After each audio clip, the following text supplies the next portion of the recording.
بسم اللہ الرحمن الرحیم۔ السلام علیکم اسٹوڈنٹس، آج ہم اسٹارٹ کرنے جا رہے ہیں 9th کلاس کی مطالعہ پاکستان، اور بہت سارے اسٹوڈنٹس کی ڈیمانڈ پہ، ان کی فرمائش پہ میں نے آج سے مطالعہ پاکستان 9th کلاس کے جو ہے وہ لیکچرز بنانا اسٹارٹ کر دیے ہیں، اور مجھے امید ہے آپ کو جس طرح اسلامیت کے دونوں بکس کے لیکچرز بہت آپ لوگوں نے پسند کیے، آپ لوگ اس کو بھی پسند کریں گے اور چینل کو سپورٹ کریں گے۔ تو آج سے ہم سٹارٹ کریں گے مطالعہ پاکستان 9th کلاس کی، اردو میں ہم لوگ سٹارٹ کریں گے۔ اور یہ بک ہمارے پاس جو ہے لاسٹ ایئر چینج ہو گئی تھی، اور اس سال یہ بک چینج نہیں ہوئی ہے، اور اس سال جو لاسٹ ایئر چینجنگ آئی تھی بس وہی چینجنگ فائنل تھی۔ اور اس بک میں ہمارے پاس 4 چیپٹرز ہیں ٹوٹل۔ فرسٹ چیپٹر ہے جس میں ہم لوگ ڈسکس کریں گے پاکستان کی نظریاتی اساس، پھر سیکنڈ چیپٹر میں ہمارے پاس آ جاتا ہے تحریک پاکستان اور پاکستان کا قیام، تھرڈ میں آ جاتا ہے زمین اور ماحول، اور لاسٹ چیپٹر آ جاتا ہے خواتین کا با اختیار بنانا۔ یہ ٹوٹل 4 چیپٹرز ہیں، بہت ایزی چیپٹرز ہیں، کوئی اتنی زیادہ مشکل چیز نہیں ہے، صرف آپ لوگوں کو سمجھ کے اچھی طریقے سے اسے یاد کرنا جو ہے وہ ہمارے پاس ایک مین چیز ہے جو ہم لوگوں نے کرنی ہے۔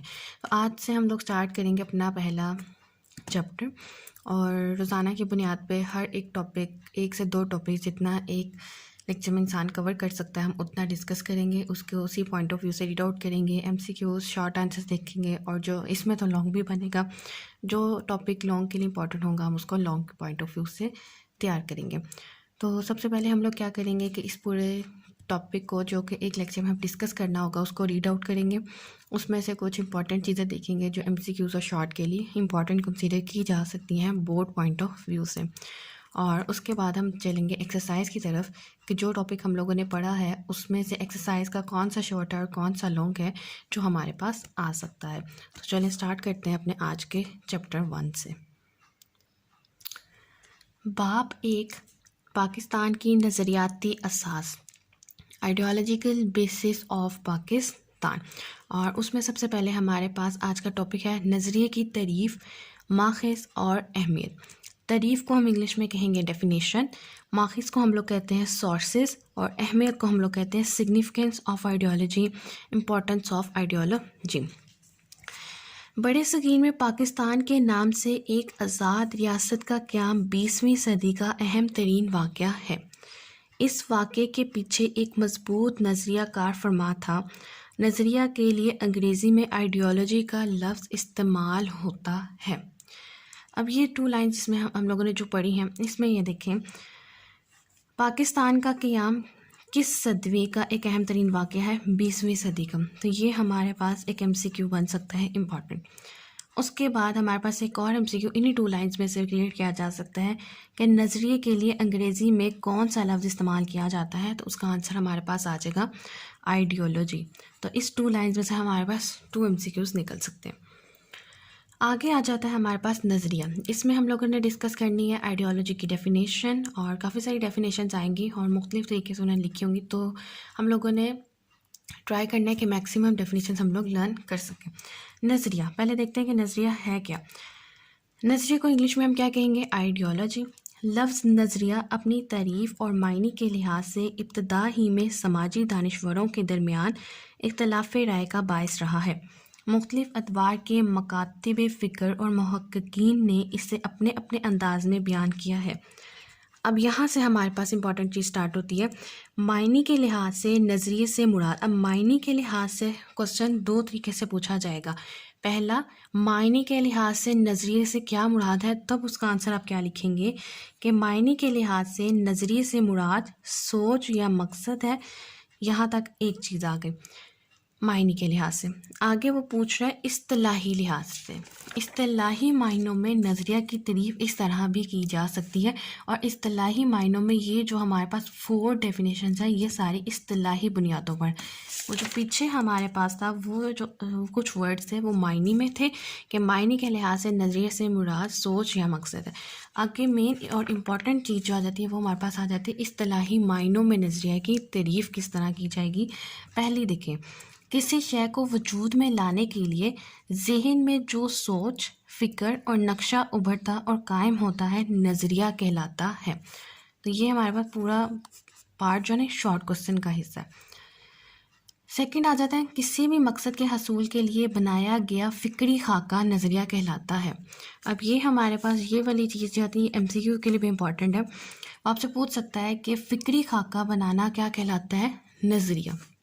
جیسے اکثر ہم لوگوں نے کوئی کام کرنا ہوتا ہے یا کوئی چیز کریٹ کرنی ہوتی ہے یا کوئی چیز ڈیزائن آؤٹ کرنا ہوتا ہے تو سب سے پہلے ہم لوگ اپنے برین میں اپنی مائنڈ میں اس کا ایک اسکیچ کریٹ کرتے ہیں. فکری خاکہ اسے کہتے ہیں. ٹھیک ہے، اپنے مائنڈ میں آپ نے کسی چیز کا اگر اسکیچ کریٹ کیا ہو، کوئی کام جو آپ نے ابھی کرنا ہے یا ابھی پرفارم کرنا ہے یا اسے کمپلیٹ کرنا ہے، اسے ہم لوگ کہتے ہیں فکری خاکہ. اور اس فکری خاکے کو ہم کہتے ہیں یہ ہماری آئیڈیالوجی ہے، اس کام کا آپ کا یہ نظریہ ہے، آپ اس کام کو اس طریقے سے پرفارم کرنا چاہتے ہیں یا کریں گے یا کرنا پڑے گا. کسی خاص مقصد کے لیے کسی قوم کی اجتماعی سوچ کا ایک بات پر متفق ہو جانا بھی نظریہ کہلاتا ہے. اب اس کا کیا مطلب ہے؟ اجتماعی سوچ ہم لوگوں کے درمیان ایک چیز کامن ہے، میجورٹی از اتھارٹی. ٹھیک ہے، جو یہ ایک فکرہ ہم لوگ اکثر بولتے ہیں، موسٹلی ٹیچرز کلاس میں جب سلیکشن آؤٹ کرنی ہوتی ہے وہ اکثر یہی کہتی ہیں، اور کچھ بچوں سے سلیکشن کروایا اور جس میں میجورٹی ہوتی ہے اسی پر اتھارٹی دی جاتی ہے.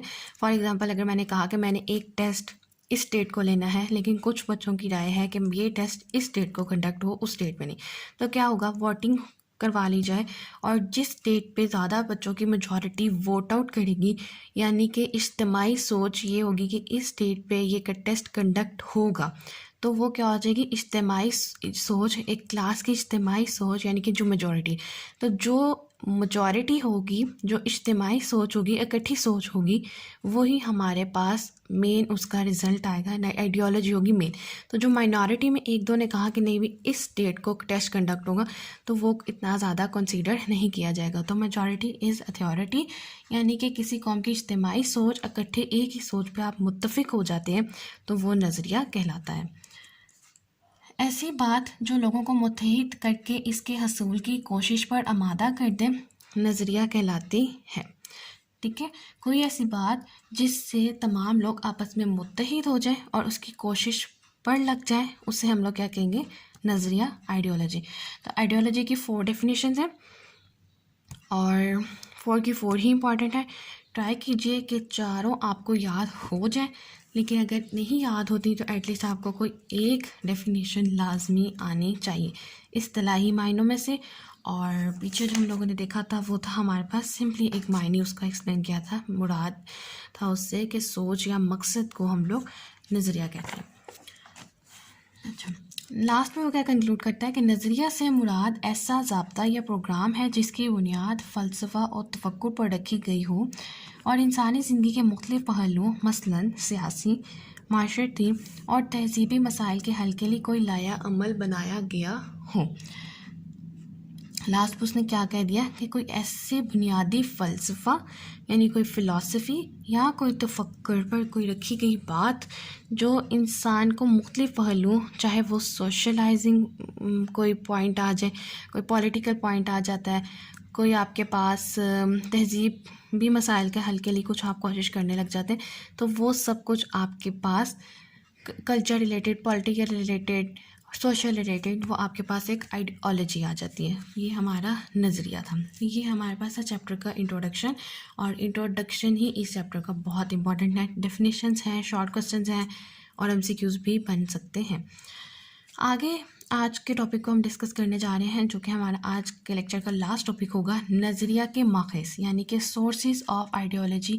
آئیڈیا ایک آتا ہے ہمیں، کوئی نظریہ ہم لوگ کریٹ کرتے ہیں، اس کا سورس کیا ہوگا؟ سورس ہوتے ہیں ماخذ، اس کا ماخذ کیا ہوگا؟ تو نظریہ کے ماخذ درج ذیل ہیں. اب آپ کا یہ جو کوسچن ہے یہ آپ کا پہلا لانگ کوسچن بھی ہے. ٹھیک ہو گیا؟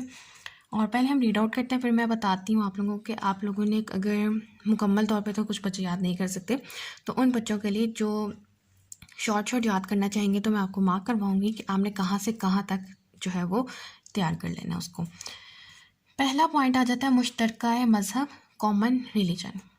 مذہب محض عبادت کا مجموعہ نہیں ہوتا بلکہ وہ کسی قوم کی پوری معاشرتی زندگی کو متاثر کرتا ہے.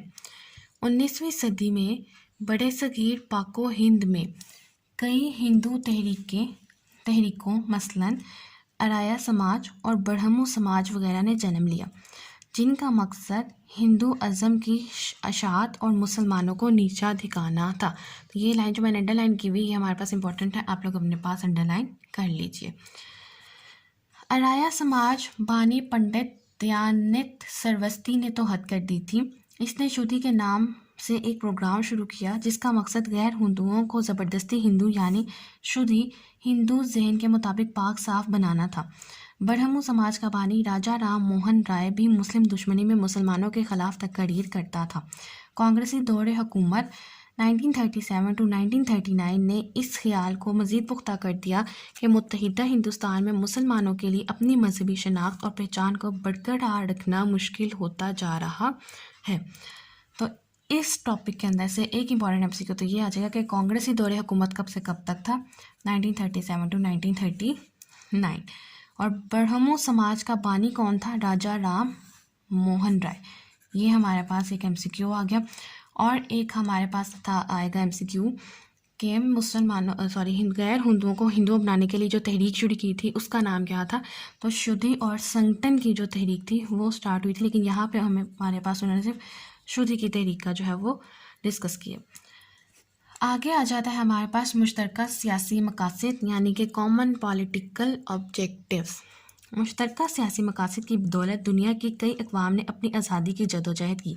انگریزوں کی آمد سے بڑے صغیر پاک و ہند میں جمہوریت کا تصور ابھرا جس میں حکومتی نمائندوں کا انتخاب ووٹ کے ذریعے عمل میں آنا تھا. آبادی کے لحاظ سے مسلمان بڑے صغیر پاک و ہند میں اقلیت میں تھے, لہٰذا حکومت میں مسلمانوں کا حصہ بھی تھوڑا تھا. نئے سیاسی نظام نے جو شعور دیا تھا اس کی وجہ سے مسلمانوں کا تشخص ابھرنے لگا. ٹھیک ہو گیا. تو اس پیراگراف میں ایک ہی MCQ ہمارے پاس بنے گا کہ آبادی کے لحاظ سے مسلمان بڑے صغیر پاک و ہند میں کیا تھے؟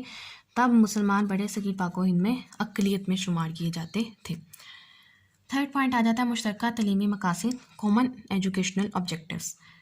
مشترکہ تعلیمی مقاصد بھی کسی قوم کے نظریے کے ماخذ ہوتے ہیں, یعنی کہ کامن ایجوکیشنل آبجیکٹیوز جو ہوتے ہیں وہ بھی کسی بھی قوم کی کسی بھی نیشن کی آئیڈیالوجی کا ایک اہم امپورٹنٹ پارٹ ہوتا ہے.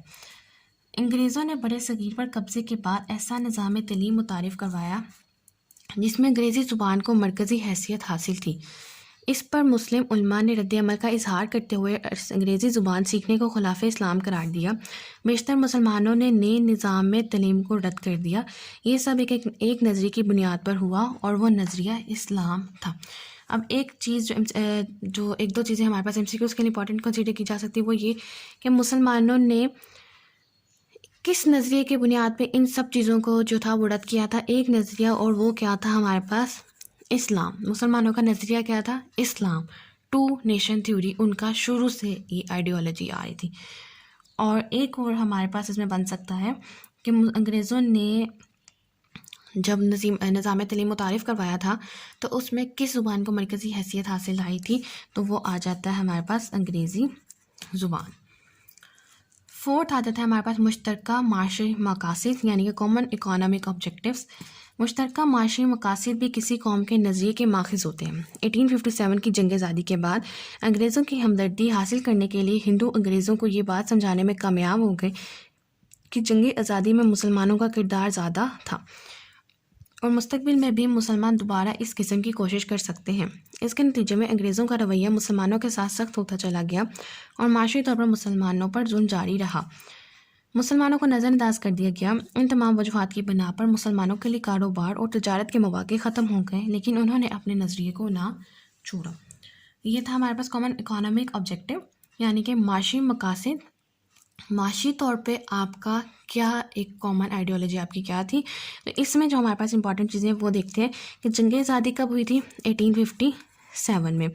اور جنگ آزادی میں سب سے زیادہ کردار کس کا تھا؟ مسلمانوں کا. تو یہ 2 چیزیں ہمارے پاس امپورٹنٹ آ گئی اس میں. آج کا لاسٹ پوائنٹ ہمارے پاس آ جاتا ہے مشترکہ ثقافتی مقاصد کامن کلچر آبجیکٹیوز. مشترکہ ثقافتی مقاصد کی بنیاد پر بھی کسی قوم کا نظریہ جنم لیتا ہے.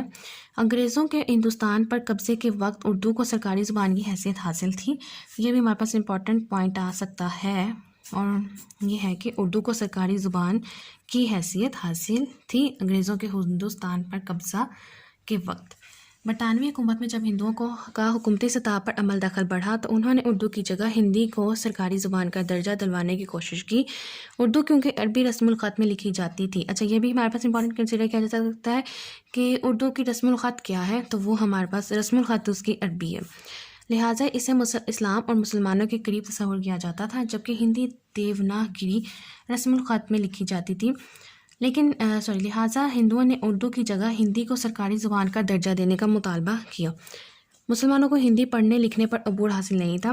ہندوؤں کے اس عمل نے مسلمان کو یہ سوچنے پر مجبور کر دیا کہ وہ متحدہ ہندوستان میں اپنے تشخص کو مزید برقرار نہیں رکھ سکیں گے. اسٹوڈنٹس، یہ تھا ہمارے پاس آج کا ٹاپک اور سورسز آف آئیڈیالوجی. تو اس میں سب آپ دیکھ لیتے ہیں ہم لوگ کہ ہم لوگوں نے کہاں سے کہاں تک لانگ کے لیے مٹیریل انکلوڈ کرنا ہے. ٹرائی کیجیے کہ آپ لوگ اگر سارا لرن کر سکتے ہیں تو آپ لرن کریں، ضرور کریں، لیکن میں ان بچوں کے لیے بھی آپ لوگوں کو بتا دیتی ہوں جو مکمل طور پر ایز اٹ از پورے لیسن کو کریم آؤٹ نہیں کر سکتے. اور وہ کیسے، یہ جو ہمارے پاس پہلا پوائنٹ ہے مشترکہ مذہب کا، اس میں آپ لوگ یہ فرسٹ 2 لائنس لکھ لیں، جس میں ہمارے پاس مذہب محض عبادت کا مجموعہ نہیں ہوتا، یہاں سے سٹارٹ کر کے جن کا مقصد ہندو ازم کی اشاعت اور مسلمانوں کو نیچا دکھانا تھا. یہ 2 لائنس لکھ لیں اور اس کے بعد آپ پھر یہاں سے سٹارٹ کر سکتے ہیں. برہمو سماج کا بانی راجا رام موہن رائے بھی مسلم دشمنی میں مسلمانوں کے خلاف تقریر کرتا تھا. یہاں سے لے کر یہاں تک آپ لاسٹ تک کریں گے اور پہچان کو برقرار رکھنا مشکل ہوتا جا رہا ہے. پھر ہمارے پاس آ جاتے ہیں مشترکہ سیاسی مقاصد. اس کو یہ ہے تو بالکل پہلے آلریڈی شارٹ ہے، لیکن اس کو مزید اگر شارٹ کیا جائے تو یہاں سے آپ لوگ کر سکتے ہیں کہ آبادی کے لحاظ سے مسلمان بڑے صغیر پاک و ہند میں، یہاں سے آپ لوگ سٹارٹ کریں گے اور اینڈ ہمارے پاس ہوگا مسلمانوں کا تشخص جو تھا ابھرنے لگا، یہاں پہ آپ لوگ اینڈ کرتے ہیں. تھرڈ آ جاتا ہے ہمارے پاس مشترکہ تعلیمی مقاصد. یہ آلریڈی بہت فرسٹ 2 لائنس کا، اس کو مزید شارٹ آؤٹ نہیں کیا جا سکتا. فورتھ آ جاتا ہے ہمارے پاس مشترکہ معاشی مقاصد. اس کو آپ لوگ کیسے کر سکتے ہیں، آپ سے فرسٹ لائن اسکپ آؤٹ کر سکتے ہیں، باقی اس میں ہمارے پاس کمپلیٹ آئے گا کہ 1857 کی جنگ آزادی سے لے کے انہوں نے اپنے نظریے کو نہ چھوڑا. اور لاسٹ آ جاتا ہے ہمارے پاس مشترکہ ثقافتی مقاصد. اس کو آپ یہاں سے کر سکتے ہیں، انگریزوں کے ہندوستان پر قبضے کے وقت سے لے کے حیثیت حاصل تھی. ٹھیک ہو گیا، یہ فرسٹ لائن یہاں سے کریں گے اور پھر یہاں سے ہم لوگ سٹارٹ کریں گے اردو کیونکہ عربی رسم الخط میں لکھی جاتی تھی، یہاں سے لکھیں گے اور اینڈ اس کا ہمارے پاس ہوگا اردو کی جگہ ہندی کو سرکاری زبان کا درجہ دینے کا مطالبہ کیا. ٹھیک ہو گیا. اور لاسٹ پہ ہمارے پاس یہ لائن آ جائے گی کہ ہندوؤں کے اس عمل نے مسلمانوں کو یہ سوچنے پر مجبور کر دیا، یہاں سے سٹارٹ ہوگی اور لاسٹ تک جائے گی، برقرار نہیں رکھ سکیں گے. تو اسٹوڈنٹس، یہ تھا ہمارے پاس آج پاکستان اسٹڈیز 9 کلاس کا پہلا لیکچر، جس میں ہم لوگوں نے انٹروڈکشن ڈسکس کیا آئیڈیالوجی کا، اور ہم لوگوں نے دیکھا سورسز آف آئیڈیالوجی، یہ آئیڈیالوجی کے ماخذ کیا ہوتے ہیں، اور اس میں ہم لوگوں نے مین 5 جو ہیں وہ سورسز ڈسکس کیے: مشترکہ مذہب، سیاسی مقاصد، معاشی مقاصد، اور مشترکہ ثقافتی مقاصد اور تعلیمی مقاصد. تو یہ تھا ہمارے پاس آج کا لیکچر، اور مجھے امید ہے کہ آپ لوگوں کو آج کا لیکچر جو ہے وہ ضرور سمجھ آیا ہوگا. ان کیس اگر کوئی کوسچن ہے، کوئی کوائری ہے، یا کوئی چیز جو آپ کی ابھی تک کلیئر نہیں ہوئی، تو آپ وہ مجھ سے پوچھ سکتے ہیں، اور میں اپنی مکمل کوشش کروں گی کہ آپ لوگوں کو مکمل طور پر گائیڈ کر سکوں اور جہاں تک ہو سکے آپ لوگوں کو فری ہینڈ دے سکوں. اور لاسٹ میں میری آپ سب سے صرف ایک ریکویسٹ ہے، کائنڈلی پلیز چینل کو سبسکرائب کیجیے، ویڈیو کو لائک کیجیے اور اپنے فرینڈس کے ساتھ ضرور شیئر کیجیے اور چینل کو سپورٹ کیجیے. Thank you.